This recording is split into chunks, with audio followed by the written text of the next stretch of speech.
नमस्कार दर्शक बंधु आज हेउछि जुलाई 3 तारिख गुरुवार। आज सकाळर टॉप 20 देश विदेश ठारू अनेक योजनार खबर उपरे आसंतु नजर पकईबा। तेणुकरी भिडियोटी को प्रथमरु शेष जाए देखिबाकू अनुरोध एवं भिडियोटी को गोटे लाइक करंतु एवं मो चैनल को प्रथमे आसीथिले गोटे सब्सक्राइब करी ऑल नोटिफिकेशन को ऑन करंतु फलरे एहिपरि नुआ नुआ खबर मो चैनल साहाय्य रे आपण माने प्रथमे पाई परिबे। तो आसंतु आजिर खबर उपरे नजर पकईबा। प्रथम खबर है जुलाई मासरे बैंक रे जदि आपणकर किछि जरूरी काम रहिछि तेबे जानि दियंतु चलित मासरे केते दिन बैंक खोला रहिबो आउ केते दिन बंद रहिबो। Reserve bank of India bank holiday नेई नोटिस जारी करिछि जेउथिरु आपण जानि परिबे केते दिन बैंक बंद आउ केते दिन बैंक खोला रहिबो। एही जुलाई मासरे 13 दिन बैंक रहिबाकू सूचना मिलिछि। नोटिस रे रविवार द्वितीय सप्ताह शनिवार और चतुर्थ सप्ताह शनिवार मध्य अंतर्भुक्त करा जाइछि। तो आसंतु केउ केउ दिन बंद रहिबो जानिबा। 3 जुलाई रे खाउची पूजा पाई अगरतला और त्रिपुरा रे समस्त बैंक बंद रहिबो। तापरे आसिला 5 तारिख रे गुरु हरगोविंद जी को जयंती पाई जम्मू श्रीनगर रे बैंक बंद रहिबो। तापरे 6 तारिख रे साप्ताहिक छुट्टी पाई देश सारा सब बैंक बंद रहिबो। तापरे 7 तारिख रे मोहरम पाई प्रति राज्य रे बैंक बंद रहिबो। तापरे 12 तारिख रे द्वितीय सप्ताह शनिवार पाई देश तमाम बैंक गुडी करे तालिका झुलिबो। तो एहिपरि आपण मानकर आउ अनेक तारिख रहिछि। तो आपण मानकर एही मासरे 13 दिन बैंक छुट्टी रहिबो बोली सूचना मिलिछि। परवर्ती खबर ऑनलाइन रे होटल रे बुकिंग करुथिले सावधान होई जांतु। फेक वेबसाइट करी ठकेईर मायाजाल बिताइछंती ठक। रथयात्रा अवसर रे सक्रिय रहिछि साइबर ठकेई। सूचना अनुसार होटल रे बुकिंग ना रे ठकेई पानी करा जाउथिला उद्यम। खोला जाइथिबा 34 टी फेक वेबसाइट को ठाब करा जाइछि। एथि मध्यरु 24 टी ब्लॉक करा जाइछि। किछि दिन तले डीओटी देशर कोटी कोटी मोबाइल यूजर्स को सिम कार्ड बंद करिबा ना रे ठकेईरु दूरेई रहिबाकू कहिथिला। दूरसंचार विभाग एहार ऑफिशियल एक्स हैंडल माध्यम रे ए विषय रे सूचना प्रदान करिथिला। परवर्ती खबर एबे सोशल मीडिया रे एक वीडियो जोरजार भाइराल हेउछि। जेउ वीडियो देखिले आपणको मन भी आंदोलित हेबो। मनरे अनेक प्रकार प्रश्न उंकी मारिबो। कारण वीडियोटी कोटी कोटी ओडिया को मौडमणि प्रभु श्री जगन्नाथंकु नेई। हाँ एबे चलिछि महाप्रभुंको रथयात्रा। आउ चलित वर्षर रथयात्रा भी किछि नियारा। कारण ए वर्ष कालियार नंदीघोष रथयात्रा दिन आगकू गड़ी पारिला नाही। सिंहद्वार सम्मुखरे सही बोली ठिया होई रहिला। आउ ता पर दिन शरदा भाड़ी रे तांको भक्तंकु दर्शन देवा पाई पहुँचिला सत, किंतु किछि भक्तंकु ता निज पाखकू नहीं गला। जहाकू नहीं अनेक प्रकार राजनैतिक चर्चा आलोचना हैला। एबे भी सही प्रसंग थमिनी, किंतु आउ एक वीडियो भाइराल हेलानी। परवर्ती खबर भारत एवं इंग्लैंड मध्यरे 5 मैच विशिष्ट टेस्ट सीरीज रो द्वितीय मैच आज ठारू आरंभ होईछि। एथिरे दुई दल मध्यरे एही द्वितीय मैच एजबेस्टन स्टेडियम रे खेला जाउछि। एही मैच रे इंग्लैंड दलर अधिनायक बेन स्टोक टॉस जीति प्रथमे बोलिंग करबाकू निष्पत्ति नैछंती। एही समय रे भारतीय दलर प्लेइंग 11 रे मध्य 3टी बड़ परिवर्तन देखिबाकू मिलिछि। एथिरे नीतीश कुमार रेड्डी, आकाशदीप एवं वाशिंगटन सुंदरंकू दल रे शामिल करा जाइछि। सही समय रे आयोजक इंग्लैंड 2 दिन पूर्वरु एही मैच पाई तार प्लेइंग 11 घोषणा करिथिला। परवर्ती खबर उत्तर ओडिशा एवं एहार संलग्न पश्चिम उत्तर बंगोपसागर निकटरे लघुचाप क्षेत्र सृष्टि होईछि। फलरे 5 जुलाई जाए राज्य रे विभिन्न जिला गुड़िकरे प्रबलरु अति प्रबल वर्षा एवं वज्रपात सह घड़घड़ी वर्षार संभावना रही। तेबे आज पाई 3 जिल्ला रे आंचलिक पाणीपाग केन्द्र पक्षरु ऑरेंज वार्निंग जारी करिछि। एही जिल्ला गुड़िक हैला सुंदरगढ़, मयूरभंज और केन्दुझर। एही जिल्ला मानकरे प्रबलरु अति प्रबल वर्षा होई पारे। सेहीपरि प्रबल वर्षा नहीं 6 जिल्ला को येलो वार्निंग जारी करा जाइछि। जिल्ला गुड़िक हैला ବରଗଡ଼, ଅନୁଗୁଳ, ଝାରସୁଗୁଡ଼ା, ଢେଙ୍କାନାଳ, ଦେଓଗଡ଼ ଓ ସମ୍ବଲପୁର। ଏଥିସହ ସମୁଦ୍ର ଅଶାନ୍ତ ଥିବାରୁ ସମୁଦ୍ର ଭିତରକୁ ଯିବାକୁ ମତ୍ସ୍ୟଜୀବୀଙ୍କୁ ମନା କରାଯାଇଛି। ଏପଟେ ବିପଦ ସଂକେତ ଉପରେ ସୁବର୍ଣ୍ଣରେଖା ରହିଛି। ସକାଳ 6ଟା ସୁଦ୍ଧା ଜଳସ୍ତର 10.39 ମିଟର ପ୍ରବାହିତ ହେଉଛି। ଭୋଗରାଇ ବ୍ଲକର 15ଟି ଗ୍ରାମ ପଞ୍ଚାୟତର 30ଟି ଗାଁ ଜଳବନ୍ଦୀ ହୋଇଛି। ବାହ୍ୟ ଜଗତରୁ ବିଚ୍ଛିନ୍ନ ହୋଇଛି ବିଭିନ୍ନ ଗାଁ।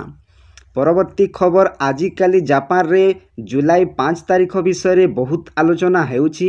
ଏହାର କାରଣ ହେଉଛି ମାଙ୍ଗା କଳାକାର ରିଓ ତାତସୁକିଙ୍କ ଭବିଷ୍ୟବାଣୀ, ଯାହା ସେ 1999 ମସିହାରେ ତାଙ୍କ ପୁସ୍ତକ ଦି ଫ୍ୟୁଚର ଆଇସ୍ର ସେ କରିଥିଲେ। ଏହି ପୁସ୍ତକରେ ସେ ଦାବି କରିଛନ୍ତି ଯେ ଜୁଲାଇ 5 ତାରିଖରେ ଜାପାନରେ ଏକ ଭୟଙ୍କର ସୁନାମି ଆସିବ, ଯାହା 2011ର ଭୟଙ୍କର ଟୋହୋକୁ ବିପର୍ଯ୍ୟୟଠାରୁ ମଧ୍ୟ ବଡ଼ ହୋଇପାରେ। ରିଓ ତାତସୁକିଙ୍କୁ ପ୍ରାୟ ଜାପାନୀ ବାବା ଭେଙ୍କା କୁହାଯାଏ। ସେ ପୂର୍ବରୁ କରୋନା ଭାଇରସ୍, ରାଜକୁମାରୀ ଡାଇନାଙ୍କ ମୃତ୍ୟୁ ଏବଂ 2011ର ଭୂମିକମ୍ପ ସୁନାମି ବିଷୟରେ ଭବିଷ୍ୟବାଣୀ କରିଥିଲେ। ତାଙ୍କର ଭବିଷ୍ୟବାଣୀ ମାଙ୍ଗା ଆକାରରେ ପ୍ରକାଶିତ ହୋଇଛି, କିନ୍ତୁ ଏହା ଅନେକ ଥର ସତ୍ୟ ହୋଇଛି। ପରବର୍ତ୍ତୀ ଖବର, ତେଲେଙ୍ଗାନାର ସିଗାଚି ଫାର୍ମାସ୍ୟୁଟିକାଲ କମ୍ପାନୀରେ ଗ୍ୟାସ୍ ଟାଙ୍କି ଫାଟିବା ଘଟଣାରେ 4 ଜଣ ଓଡ଼ିଆଙ୍କ ମୃତ୍ୟୁ ହୋଇଛି। ମୃତକ ହେଉଛନ୍ତି ଗଞ୍ଜାମର ଜଗମୋହନ, ଡିଗିରିଆର ଲଗ୍ନଜିତ ଦୁଆରୀ, ବାଲେଶ୍ୱରର ମନୋଜ ରାଉତ ଓ ଯାଜପୁରର ଦୋଳଗୋବିନ୍ଦ ସାହୁ। ଏହି ଦୁର୍ଘଟଣାରେ 4 ଓଡ଼ିଆ ଆହତ ହୋଇଥିବା ବେଳେ ଜଣେ ଗୁରୁତର ଥିବାରୁ ଆଇସିୟୁରେ ଭର୍ତ୍ତି ହୋଇଛନ୍ତି। ମାଦିନାଗୁଡ଼ାର ପ୍ରମାଣ ହସ୍ପିଟାଲ ସମସ୍ତେ ଭର୍ତ୍ତି ହୋଇଛନ୍ତି। ଏବେ ବି 22 ଜଣ ଶ୍ରମିକଙ୍କ ପତ୍ତା ମିଳୁନାହିଁ। ଓଡ଼ିଶା ପରିବାର ନିର୍ଦ୍ଦେଶାଳୟର ଓଏସଡି ପ୍ରୀତିଶ ପଣ୍ଡା ଏବଂ ଚନ୍ଦ୍ରଶେଖର ହୋତା ଘଟଣାସ୍ଥଳରେ ପହଞ୍ଚି ଓଡ଼ିଆ ଶ୍ରମିକଙ୍କ ଉଦ୍ଧାର କାର୍ଯ୍ୟରେ ନିୟୋଜିତ ହୋଇଛନ୍ତି। ପରବର୍ତ୍ତୀ ଖବର, କେନ୍ଦ୍ର ସରକାରଙ୍କ ବଡ଼ ଘୋଷଣା, ବ୍ୟକ୍ତିଗତ ଗାଡ଼ିକୁ ଓଲା, ଉବେର ଓ ରାପିଡୋରେ ବ୍ୟବସାୟିକ ଉପଯୋଗ ପାଇଁ କରିହେବ ବ୍ୟବହାର। ଏବେ ଯେ କୌଣସି ବ୍ୟକ୍ତି ନିଜର ବାଇକ୍ କିମ୍ବା ସ୍କୁଟିକୁ ଆପ୍ ଜରିଆରେ ପ୍ରାଇଭେଟ୍ ଟୁ ହ୍ୱିଲର ଟ୍ୟାକ୍ସି ଭଳି ବ୍ୟବହାର କରିପାରିବେ। ସେଥିରୁ ଆୟ ମଧ୍ୟ ହୋଇପାରିବ। ସତକ ପରିବହନ ଓ ରାଜମାର୍ଗ ମନ୍ତ୍ରଣାଳୟ ମଙ୍ଗଳବାର ନୂଆ ମୋଟର ଭେହିକିଲ ଏଗ୍ରିଗେଟର ଗାଇଡଲାଇନ ଜାରି କରିଛି। ଏହା ଅନୁସାରେ ରାଜ୍ୟ ସରକାର ଏବେ ଯାତ୍ରୀଙ୍କ ପରିବହନ ପାଇଁ ନନ୍ କମର୍ସିଆଲ ବା ବ୍ୟକ୍ତିଗତ 2 ଚକିଆ ଗାଡ଼ିକୁ ବ୍ୟବହାର କରିବାକୁ ଅନୁମତି ଦେଇଛନ୍ତି। ସରକାରଙ୍କ ଏହି ପଦକ୍ଷେପ ଦୀର୍ଘ ସମୟ ଧରି ଚାଲି ଆସୁଥିବା ପରିବହନ ସମସ୍ୟାର ସମାଧାନ କରିପାରିବ। ଟ୍ୟାକ୍ସି ଭାବରେ ପ୍ରାଇଭେଟ୍ ଟୁ ହ୍ୱିଲର ବ୍ୟବହାର ବହୁ ସ୍ଥାନରେ ବେଆଇନ ବୋଲି ମନେ କରାଯାଇଥାଏ। ପରବର୍ତ୍ତୀ ଖବର, ଲୋକେ ଗମନାଗମନକୁ ସୁବିଧା କରିବା ପାଇଁ ଗୋଟିଏ ସ୍ଥାନରୁ ଅନ୍ୟ ଏକ ସ୍ଥାନରେ ସହଜରେ ପହଞ୍ଚିବା ପାଇଁ ବର୍ତ୍ତମାନ ଅଧିକାଂଶ ଲୋକେ ଓଲା, ଉବର, ରାପିଡୋ ଆଦି ବ୍ୟବହାର କରିଛନ୍ତି। ମାତ୍ର ଏବେ ଯାତ୍ରୀଙ୍କ ପାଇଁ ବଡ଼ ଝଟକା। ଗହଳି ସମୟରେ ଓଲା, ଉବର, ରାପିଡୋ ସାଧାରଣ ଭଡ଼ାଠାରୁ 2 ଗୁଣା ଅଧିକ ଭଡ଼ା ଆଦାୟ କରିପାରିବେ। ଏନେଇ ବୁଧବାର ସରକାର ଏଥିରେ ଥିବା କିଛି ନିୟମାବଳୀରେ ପରିବର୍ତ୍ତନ ପାଇଁ ଅନୁମତି ଦେଇଛନ୍ତି। ଆବଶ୍ୟକ ନିର୍ଦ୍ଦେଶ ଜାରି କରିବାକୁ ରାଜ୍ୟ ସରକାରଙ୍କୁ କେନ୍ଦ୍ର ସଡ଼କ ପରିବହନ ଓ ରାଜପଥ ମନ୍ତ୍ରଣାଳୟ ପକ୍ଷରୁ ପରାମର୍ଶ ଜାରି କରାଯାଇଛି।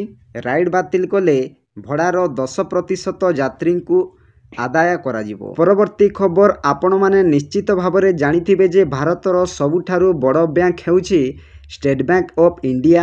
ଆପଣ ଖାଲି ଏତିକି ଜାଣିଥିବେ ଯେ ଏହି ବ୍ୟାଙ୍କ ଋଣ ପ୍ରଦାନ କରେ, ଏଫ୍ଡି କରେ ଏବଂ ଜମା ମଧ୍ୟ କରେ। କିନ୍ତୁ ବର୍ତ୍ତମାନ ଏହାର ନୂଆ ପ୍ରୋଜେକ୍ଟ ସାମ୍ନାକୁ ଆସିଛି। ତେବେ ଆସନ୍ତୁ ଜାଣିବା ଏହାର ସମ୍ପୂର୍ଣ୍ଣ ଡିଟେଲ୍ସ। ଏସ୍ବିଆଇ କେବଳ ଲୋକଙ୍କୁ ଋଣ ଦେଇ ସେମାନଙ୍କର ଆର୍ଥିକ ଆବଶ୍ୟକତା ପୂରଣ କରୁନାହିଁ, ବରଂ ସେମାନଙ୍କ ଘରକୁ ମଧ୍ୟ ଆଲୋକିତ କରୁଛି। ଏକଥା ଆପଣଙ୍କୁ ଆଶ୍ଚର୍ଯ୍ୟ ଲାଗୁଥିଲେ ବି କଥାଟା ସତ। ବର୍ତ୍ତମାନ ଏସ୍ବିଆଇ ସହାୟତାରେ 40 ଲକ୍ଷ ଘରକୁ ବିଦ୍ୟୁତ୍ ଯୋଗାଇ ଦିଆଯିବ, ତାହା ମଧ୍ୟ କୌଣସି ବିଦ୍ୟୁତ୍ ବିଲ୍ ବିନା। ପରବର୍ତ୍ତୀ ଖବର, ହିମାଚଳ ପ୍ରଦେଶରେ ପ୍ରକୃତିର ତାଣ୍ଡବ, 11ଟି ସ୍ଥାନରେ ବାଦଲଫଟା ବର୍ଷା, ମଣ୍ଡିରେ ଆକାଶରୁ ଖସୁଛି ମୃତ୍ୟୁ। ପ୍ରକୃତିର ବିଶ୍ୱ ଧ୍ୱଂସଲୀଳାରେ ଦୋହଲିଗଲା ହିମାଚଳ ପ୍ରଦେଶ। ମଙ୍ଗଳବାର ମଣ୍ଡି ଜିଲ୍ଲାର ଗୋହର କରସୁକ, ଥୁନାଗ ଏବଂ ଧର୍ମପୁରରେ 7ଟି ସ୍ଥାନରେ ବାଦଲ ଫଟା ବର୍ଷା ହୋଇଛି। ଭୂସ୍ଖଳନ ହୋଇ ବହୁ ଘର ଭାସିଯାଇଛି। ଏହି ପ୍ରାକୃତିକ ଦୁର୍ବିପାକରେ 10 ଲୋକଙ୍କ ଜୀବନ ହାନି ଘଟିଛି। ଏବେ ବି 30ରୁ ଅଧିକ ଲୋକ ନିଖୋଜ ଅଛନ୍ତି। ନିଖୋଜ ଲୋକଙ୍କ ଉଦ୍ଧାର କାର୍ଯ୍ୟ ପାଇଁ ଗ୍ରାଉଣ୍ଡରେ ଏନଡିଆରଏଫ ଏବଂ ଏନଡିଆରଏଫ ଟିମ୍ ନିୟୋଜିତ ହୋଇଛନ୍ତି। କ୍ଷତିଗ୍ରସ୍ତ ଅଞ୍ଚଳରେ ତୁରନ୍ତ ଉଦ୍ଧାର କାର୍ଯ୍ୟ ପାଇଁ ମୁଖ୍ୟମନ୍ତ୍ରୀ ନିର୍ଦ୍ଦେଶ ଦେଇଛନ୍ତି। ପରବର୍ତ୍ତୀ ଖବର ବୁଧବାରଠୁ ବିଦେଶ ଗସ୍ତରେ ପ୍ରଧାନମନ୍ତ୍ରୀ ମୋଦି। ଜୁଲାଇ 9 ତାରିଖ ମଧ୍ୟରେ 8 ଦିନରେ 5ଟି ଦେଶ ଗସ୍ତ କରିବେ ମୋଦି। ଘାନା, ତ୍ରିନିଦାଦ ଓ ଟୋବାଗୋ, ଆର୍ଜେଣ୍ଟିନା, ବ୍ରାଜିଲ ଏବଂ ନାମିବିଆ ଗସ୍ତ କରିବେ। ମୋଦିଙ୍କ ଗସ୍ତ ଘାନାରୁ ଆରମ୍ଭ ହୋଇଛି। 30 ବର୍ଷ ପରେ ପ୍ରଥମ ଭାରତୀୟ ପ୍ରଧାନମନ୍ତ୍ରୀ ଭାବେ ମୋଦିଙ୍କ ଘାନା ଗସ୍ତ ସମୟରେ ସାମରିକ ବାଣିଜ୍ୟକୁ ନେଇ ଦ୍ୱିପାକ୍ଷିକ ଆଲୋଚନା କାର୍ଯ୍ୟକ୍ରମ ରହିଛି। ଏଥିସହ ସେ ବ୍ରାଜିଲରେ ବ୍ରିକ୍ସ ସମ୍ମିଳନୀରେ ମଧ୍ୟ ଅଂଶଗ୍ରହଣ କରିବେ। ପରବର୍ତ୍ତୀ ଖବର କରୋନା ମହାମାରୀ ପରେ ବହୁ ସଂଖ୍ୟକ ଲୋକ ହଠାତ୍ ପ୍ରାଣ ହରାଉଛନ୍ତି। ଏହାର କାରଣ କୋଭିଡ ଟିକା ବୋଲି ସନ୍ଦେହ କରାଯାଉଥିଲା। ମାତ୍ର ଏହାର ଉପରେ ପୂର୍ଣ୍ଣଚ୍ଛେଦ ପକାଇଛି ଆଇସିସିଏମଆର, ଏନସିଡିସି ଏବଂ ଆଇସିସିଏମଆର ଏମ୍ଫର ଅଧ୍ୟୟନ। ହୃଦଘାତ କିମ୍ବା ଅକସ୍ମାତ୍ ମୃତ୍ୟୁ ସହିତ କୋଭିଡ ଟିକା କୌଣସି ସମ୍ପର୍କ ନାହିଁ। ହଠାତ୍ ମୃତ୍ୟୁ କୋଭିଡ ଭ୍ୟାକ୍ସିନର କୌଣସି ପାର୍ଶ୍ୱ ପ୍ରତିକ୍ରିୟା ନାହିଁ। ଆଇଏମସିଆର ଏବଂ ଏମ୍ସର ଅଧ୍ୟୟନକୁ ଆଧାର କରି କେନ୍ଦ୍ରୀୟ ପରିବାର ଏବଂ ସ୍ୱାସ୍ଥ୍ୟ କଲ୍ୟାଣ ମନ୍ତ୍ରଣାଳୟ ଖୁଲାସା କରିଛି। ପରବର୍ତ୍ତୀ ଖବର ଲୋକପ୍ରିୟ ଅଲିଉଡ ଅଭିନେତ୍ରୀ ଅର୍ଚ୍ଚିତାଙ୍କ ମୁକ୍ତି ପରୀକ୍ଷାରେ ଥିବା ନୂଆ ଓଡ଼ିଆ ଚଳଚ୍ଚିତ୍ର ଡେଲିଭରି ବୟ 2ରେ ଡେଲିଭରି ଗର୍ଲ ପଲ୍ଲବୀ ଚରିତ୍ରରେ ଅବତୀର୍ଣ୍ଣ ହୋଇଛନ୍ତି। ଏ ଫିଲ୍ମରେ ଦେଖିବାକୁ ମିଳିବ ଘର, ପରିବାର ଓ ସ୍ୱପ୍ନ ପାଇଁ ତାଙ୍କ ସଂଘର୍ଷର କଥା। ଅର୍ଚ୍ଚିତା କହିଛନ୍ତି ଏ ଚରିତ୍ର ତାଙ୍କର ହୃଦୟ ସହ ଜଡ଼ିତ। ସେ କେବଳ ଗ୍ରାହକଙ୍କୁ ଖାଦ୍ୟ ଯୋଗାଉ ନାହାନ୍ତି, ଏ ପେଶା ମାଧ୍ୟମରେ ସେ ନିଜ ପରିବାର ପାଇଁ ବୋହି ଆଣୁଛନ୍ତି ଆଶା ଓ ଭରସା। ଡେଲିଭରି ଗର୍ଲ ଭାବେ କାମ କରି ସେ ପରିବାର ଚଳାଇବା ସହ ବ୍ୟକ୍ତିଗତ ସ୍ୱପ୍ନକୁ ବଞ୍ଚାଇ ରଖିବା ପାଇଁ ସଂଘର୍ଷ କରୁଛନ୍ତି। ଏହି ଚରିତ୍ରରେ ତାଙ୍କର ଅଭିନୟ ମହିଳାଙ୍କ ଆତ୍ମବିଶ୍ୱାସ ଓ ମନୋବଳ ବଢ଼ାଇବ ବୋଲି କଥାବାର୍ତ୍ତା ବେଳେ କହିଥିଲେ ଅର୍ଚ୍ଚିତା। ଫିଲ୍ମରେ ଅର୍ଚ୍ଚିତାଙ୍କ ସହ ଅଭିନେତା ଭାବେ ଦେଖିବାକୁ ମିଳିବେ ଶୈଳେନ୍ଦ୍ର। ପରବର୍ତ୍ତୀ ଖବର 1880 ମସିହାରେ ରାତିରେ ମଶାଲ ଲଗାଇ ଟଣା ହୋଇଥିଲା ରଥ। ପୁଲିସ ସାହେବଙ୍କ ଆଦେଶରେ ବଳଭଦ୍ରଙ୍କ ରଥ ମାଉସୀ ମାଙ୍କ ଘରଠାରେ ରହିଲା। ତହିଁ ପରଦିନ ସକାଳେ ସୁଭଦ୍ରାଙ୍କ ରଥ ବଳଗଣ୍ଡିରେ ପହଞ୍ଚିଥିଲା। ରଥଟଣା ବନ୍ଦ କରି ପୁଲିସ ସାହେବ ଘରକୁ ଗଲେ। ଲୋକେ କଚେରୀ ଯାଇ ମାଜିଷ୍ଟ୍ରେଟଙ୍କୁ ଏକଥା ଜଣାଇଲେ। ସରକାରଙ୍କ ଦ୍ୱାରା ଡାକ ନିର୍ଦ୍ଦେଶ ହେଲା। ପୁଲିସ ସାହେବ ଓ ମାଜିଷ୍ଟ୍ରେଟଙ୍କ ନିଦ ଭାଙ୍ଗିଲା। ସେ ସମୟରେ ପ୍ରବଳ ବର୍ଷା ହେଉଥିଲା। ସାହେବମାନେ ଘୋଡ଼ାଗାଡ଼ି ଚଢ଼ି ବଡ଼ଦାଣ୍ଡକୁ ଯାଇ ରଥଟଣା ବନ୍ଦୋବସ୍ତ କରିଥିଲେ। ଶ୍ରୀଜଗନ୍ନାଥ ରଥ ମାଉସୀ ମା ଘରଠାରେ ପହଞ୍ଚାଇ ଦେଇ ବଳଭଦ୍ର ଓ ସୁଭଦ୍ରାଙ୍କ ରଥ ଗୁଣ୍ଡିଚା ମାଙ୍କ ଘର ଦ୍ୱାରରେ ରାତି ଆଖାପାଖି 8ଟା ବେଳକୁ ପହଞ୍ଚିଥିଲା। ପରବର୍ତ୍ତୀ ଖବର ମଧ୍ୟପ୍ରଦେଶର ବିଦିଶାରେ ସ୍ଥାପିତ ହେଉଥିବା ସ୍ମାର୍ଟ ମିଟରଗୁଡ଼ିକ ଗ୍ରାହକଙ୍କ ପକେଟ ଉପରେ ଭାରି ପଡ଼ିଛି। ବସ୍ତିରେ ରହୁଥିବା ଗରିବ ଲୋକମାନେ ଏବଂ ଗୋଟିଏ ଲାଇଟ୍ ସଂଯୋଗ ଥିବା ଗ୍ରାହକମାନେ ଲକ୍ଷ ଲକ୍ଷ ଟଙ୍କାର ବିଲ୍ ପାଉଛନ୍ତି। କେବଳ ଏତିକି ନୁହେଁ, ବିଦ୍ୟୁତ ବଣ୍ଟନ କମ୍ପାନୀ ଜଣେ ବୃଦ୍ଧ ବ୍ୟକ୍ତିଙ୍କ 69 ଲକ୍ଷ ଟଙ୍କାର ବିଲ୍ ଦେଇଥିଲା। ବିଦ୍ୟୁତ ବିଲ୍ ଦେଖିବା ମାତ୍ରେ ବୃଦ୍ଧଙ୍କ ରକ୍ତଚାପ ବଢ଼ିଗଲା। କେବଳ ଏତିକି ନୁହେଁ, ତାଙ୍କୁ ହସ୍ପିଟାଲରେ ଭର୍ତ୍ତି ହେବାକୁ ପଡ଼ିଲା। ବର୍ତ୍ତମାନ ଗ୍ରାହକମାନେ ବିଦ୍ୟୁତ ବିଲ୍ରେ ଜାଲିଆତି ବିଷୟରେ ଅଭିଯୋଗ କରିବା ପାଇଁ ବିଦ୍ୟୁତ ବୋର୍ଡର ଘୁରୁ ବୁଲୁଛନ୍ତି। ପରବର୍ତ୍ତୀ ଖବର ଚଳିତ ବର୍ଷର ଆୟକର ରିହାତି ପରେ କେନ୍ଦ୍ର ସରକାର ଏବେ ମଧ୍ୟବିତ୍ତ ଓ ନିମ୍ନ ଆୟ ଶ୍ରେଣୀର ପରିବାରଙ୍କ ପାଇଁ ସାମଗ୍ରୀ ଓ ସେବା କର ହ୍ରାସ କରିବାକୁ ଯୋଜନା କରୁଛନ୍ତି। ସୂତ୍ରରୁ ପ୍ରକାଶ ଯେ ସରକାର 12% ଜିଏସଟି ସ୍ଲାବକୁ ସମ୍ପୂର୍ଣ୍ଣ ରୁଦ୍ଧ କରିବା କିମ୍ବା ଏହା ଅଧୀନରେ ଥିବା ଅନେକ ସାମଗ୍ରୀକୁ 5% କର ବ୍ରାକେଟକୁ ସ୍ଥାନାନ୍ତର କରିବା ଉପରେ ବିଚାର କରୁଛନ୍ତି।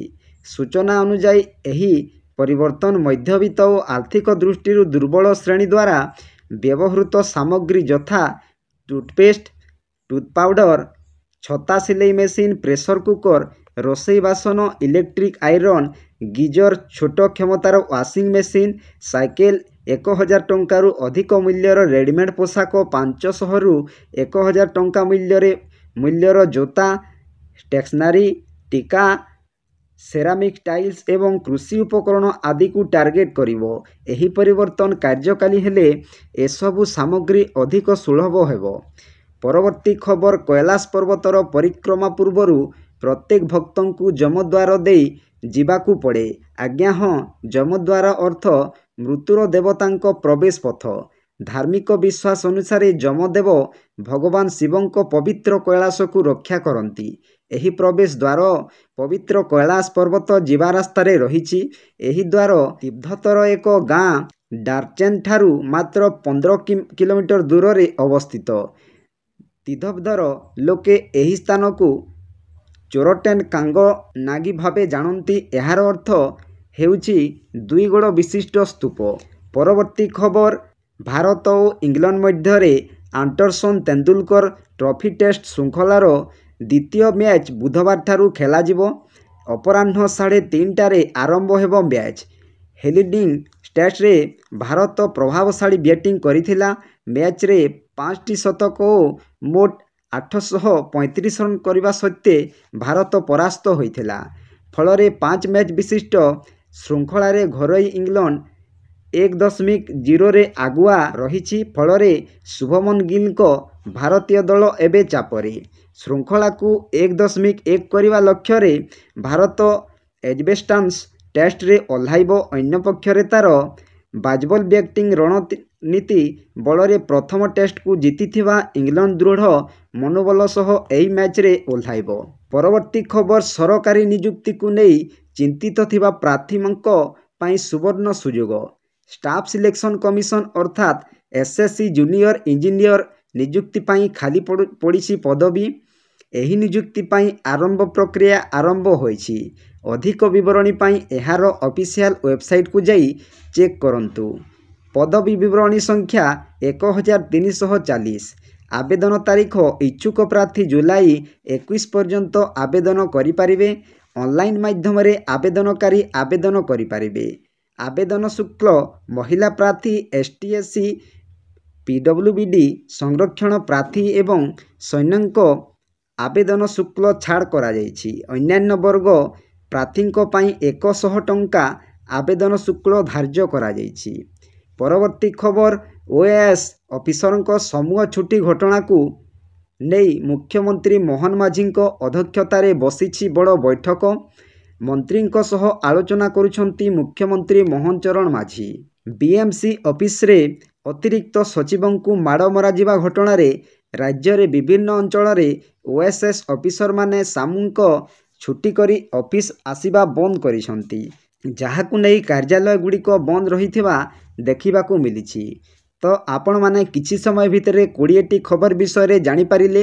ଆପଣମାନଙ୍କୁ କେମିତି ଲାଗିଲା ନିଶ୍ଚୟ କମେଣ୍ଟ ମାଧ୍ୟମରେ ମତାମତ ଦେବେ ଏବଂ କେଉଁ ସବୁ ଜିଲ୍ଲାଗୁଡ଼ିକରୁ ଦେଖୁଛନ୍ତି ତାହା ମଧ୍ୟ କମେଣ୍ଟ ସାହାଯ୍ୟରେ ମତାମତ ଦେବେ। ଭିଡ଼ିଓଟି ଯଦି ଭଲ ଲାଗିଥାଏ ଭିଡ଼ିଓକୁ ଗୋଟିଏ ଲାଇକ୍ କରନ୍ତୁ ଏବଂ ମୋ ଚ୍ୟାନେଲକୁ ପ୍ରଥମେ ଆସିଥିଲେ ଗୋଟିଏ ସବସ୍କ୍ରାଇବ୍ କରି ଅଲ୍ ନୋଟିଫିକେସନକୁ ଅନ୍ କରନ୍ତୁ। ଫଳରେ ଏହିପରି ନୂଆ ନୂଆ ଖବର ମୋ ଚ୍ୟାନେଲ ସାହାଯ୍ୟରେ ଆପଣମାନେ ପ୍ରଥମେ ପାଇପାରିବେ। ଭିଡ଼ିଓକୁ ଏଇଠି ଏଣ୍ଡ କରୁଛି। ଜୟ ଜଗନ୍ନାଥ।